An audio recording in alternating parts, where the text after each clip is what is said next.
The U.S. is said to be more educated than ever before, with 1 in 3 Americans getting a college degree.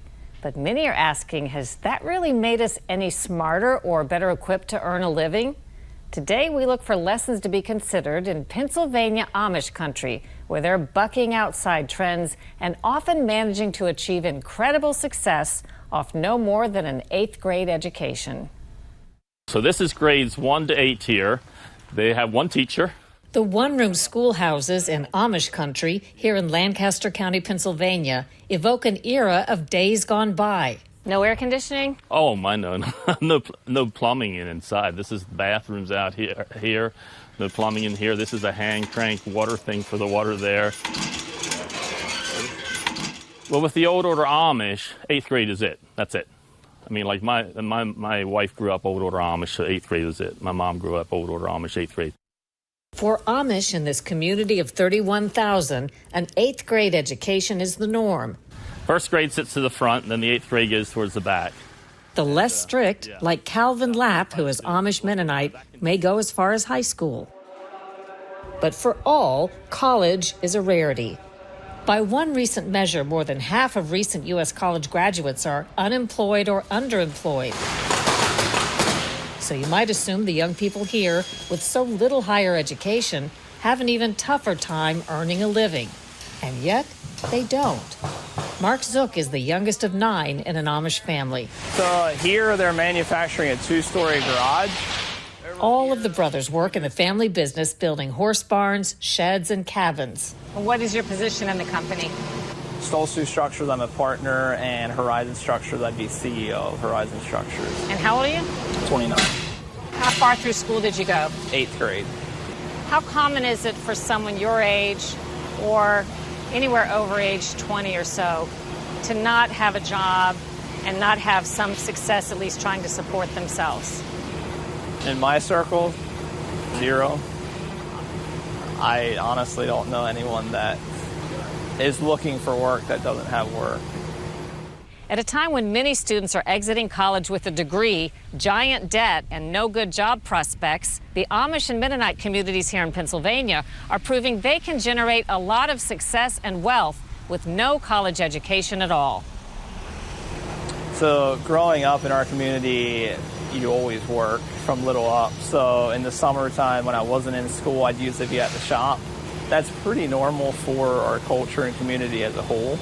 You're taught work ethic from little up, and you just grow up in it, so you don't really know any better. Amish and Mennonite Christians came to the U.S. in the 1700s. Their beliefs center on faith, humility, discipline, work, and family. Today, they still live old-fashioned lives, sometimes without modern conveniences like electricity and cars.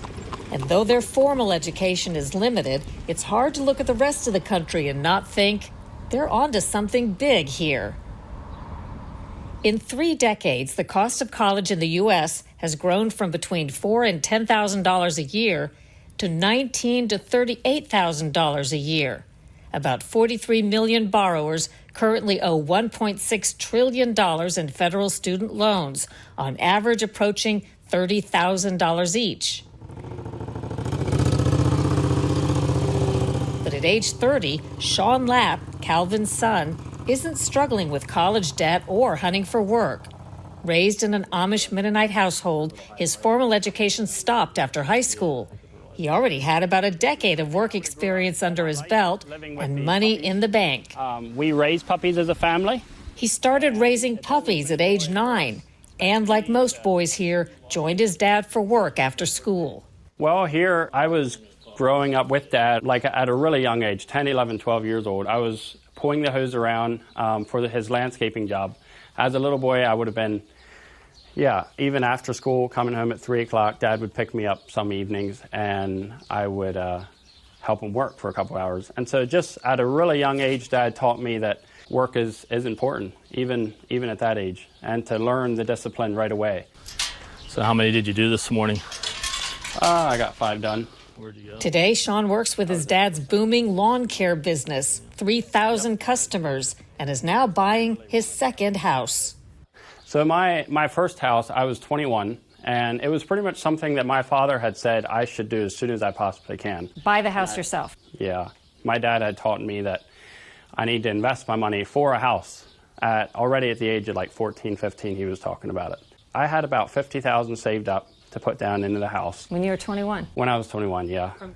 Stories like Sean's aren't the exception. This is the Shady Maple Smorgasbord restaurant. Phil Weaver's dad built a small empire on his 8th grade education. So my dad had back in the day maybe 40 cows. He said, I'm not going to have 40 cows, I'm going to have 200 cows. His father's dreams grew even bigger. He opened this farm market in 1970 and through the years expanded to what's now known as Shady Maple Plaza, which includes a giant smorgasbord restaurant and banquet center. On a busy day, how many customers do you have? The biggest day was, I think it's right around 11,500 people. Weaver went to high school and then joined his dad's business rather than attending college. From a success standpoint, it's hard to imagine what college would have added. Consider how much these businesses, built on 8th grade educations, are bringing in each year. It's a $40+ million business. Combined between the different businesses, 75 to 100 million. I don't know if it's the German drive or if it's the Amish drive, but we want to sell. I mean, we work hard for it, but we appreciate it. And yeah, they like nice things too. You know, we think they drive horse and buggies, but the horse and buggies are $20,000 for just a horse and buggy, so they're not much cheaper than a car. And then the land in this area is expensive, so to buy land here that everybody wants it costs a lot. Some of the less observant have tested the waters of change. For example, Weaver says that today, high school is a must, and more education is needed for some professions. All 4 of his kids went to college. At one time, I just thought that my kids probably need to go to college. I very much encouraged them to go. They did pretty good in school. They sort of wanted to go. I thought it was a good thing.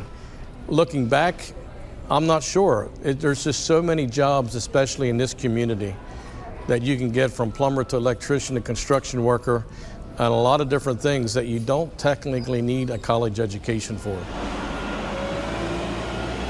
While much of the U.S. grapples with the weight of student debt and unemployment, the formula here remains remarkably simple, rooted in plain traditions followed for hundreds of years, and so far relatively undisturbed by modern life knocking at the door. There's more of an emphasis on education right now rather than discipline. And I feel like that's where we're going wrong even as a culture, or in U.S. in general. They're being pushed into education much more than they are being pushed into discipline right away at a young age. And I feel like discipline is going to get anybody more ahead than education will. I think some people view work as a terrible, hard thing you have to do. It's not. In fact, my mom said the worst thing about maybe going to heaven is maybe we might not work in heaven. So she's trying to figure out how she can go to heaven and still be able to work. So no, we enjoy our work. We won't do a job unless we enjoy it. Of course, many Americans aren't so lucky and owe a mountain of student debt.